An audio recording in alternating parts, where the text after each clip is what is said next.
Show me the data. What's this child's eligibility category? What's the latest behavior data look like? Tell me what the medical diagnosis is for this child. All of these things are so clinical, but special education doesn't have to feel so cold.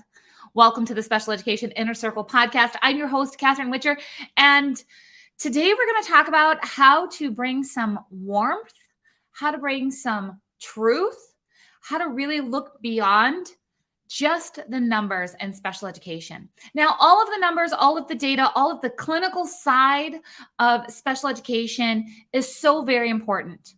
And I want to let you know that there's nothing that frustrates me more than when we have a 1-hour IEP meeting and we spent the first 30 minutes praising how awesome the child is instead of sharing the data and making sure that we're working towards some things. Now, some, cuteness, some of the non-special education wins, we definitely want to share those at the IEP meeting, but we don't want to, just overwhelm the IEP meeting with a bunch of non-IEP, or I should say non-essential IEP stuff, because it is a legal meeting. It's a legal document. There's things we need to get done. Okay.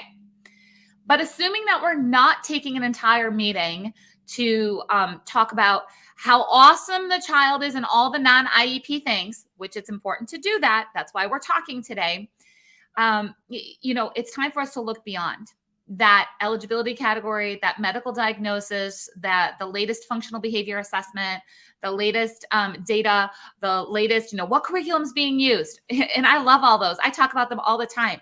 But I want to talk today about 3 ways that you can bring some more warmth, some more reality to what is possible within an IEP. Are you guys ready? Now, remember, everybody who's listening here has a different role at the IEP table: parents, teachers, admins, therapists. But these 3 strategies, they apply to all. So the first thing is, I want to make sure that when we're building an IEP, that we are paralleling the IEP goals to what is needed at home.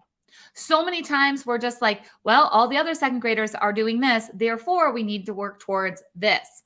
Or we're looking at what is functional inside of the school setting, and we're not considering all of the things that are happening at home. So for example, one of my favorite ones to talk about is, when a mom is frustrated because she can't make something as simple as, mac and cheese for dinner because the child needs a lot of assistance in staying busy. There's not this independent time at home that lets the parent or caregiver get a break.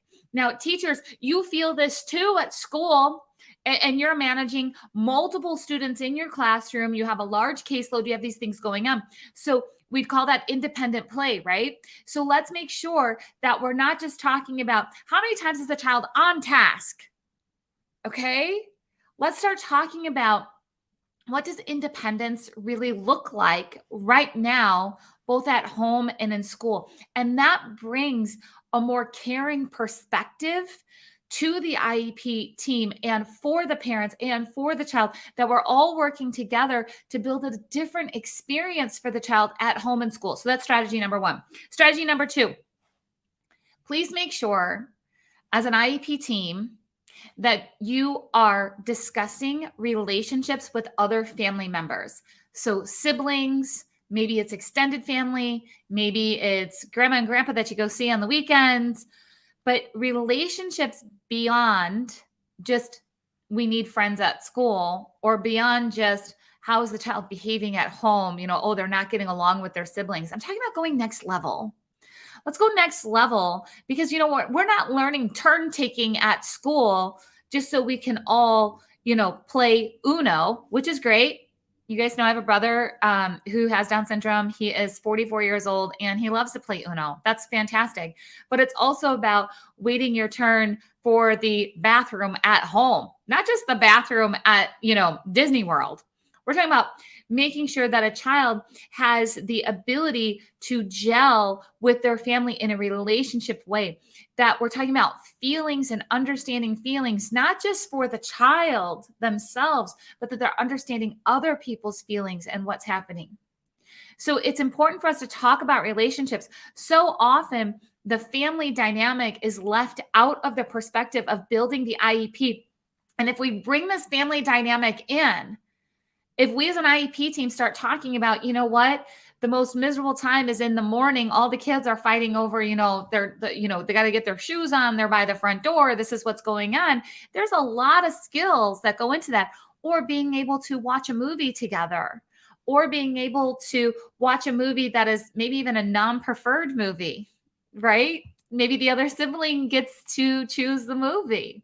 So there's so many different things that can happen when we start to look at relationships within the family and figure out what IEP goals could match up. And again, that is not focusing on just the clinical side of making sure that we're turn taking, but we're turn taking for a reason, or that we're, making it through a non-preferred activity without anger, not just because we don't like math, but because we have to watch movies with our family that sometimes we don't like, or they're not our favorite. So how do we kind of stay busy? Now, come on, y'all know that we pick up our phones when we're watching something, right? That we're not truly engaged in, but we're sitting there with somebody, or we're just kind of half watching something. Like, that's a very typical behavior for many of us. It's okay if that happens for our students too, at home with their families. There's so many different ways to look at this, of building relationships through the IEP that go beyond the basics. The third thing that I want you to consider to take kind of this clinical feeling out of the IEP and start to bring some caring beyond the walls of the school, and some caring beyond just being at home too. We need a community connection. We need to make sure that we're writing IEP goals that are taking into consideration, what does joy look like for this family out in the community? Because here's the thing, joy for my family out in the community looks different than joy for your family out in the community, right? Some people like being able to go to, I'll say farmers markets. I love farmers markets.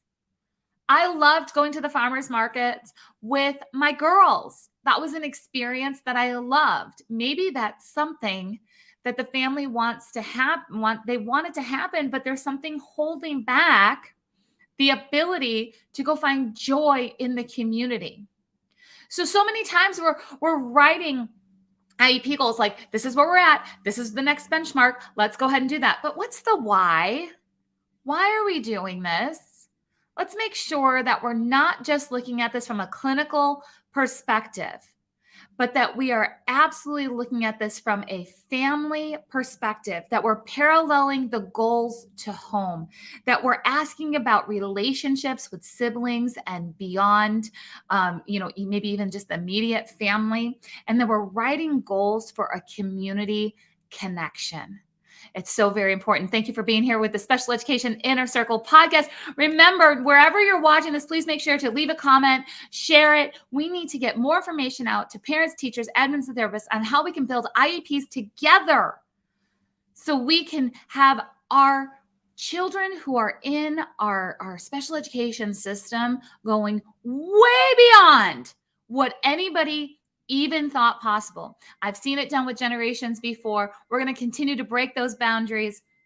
If you are feeling like you need a community to help support you, and you want more expert access, you want to know more about AAC, so communication devices, high tech and low tech. You want to know more about mental health in our disability community. You want to know more about, communication boards. You want to know more about, I'm trying to think of all of our experts that are up and coming. Transition planning. We just had that one. You want to know more about all the things that are possible inside of special education. None of us can know everything about special education. That is just not possible. That's why we need experts. I'm going to encourage you to come find us in the Special Education Inner Circle. We have members-only events and resources at specialedinnercircle.com. I'll see you guys soon.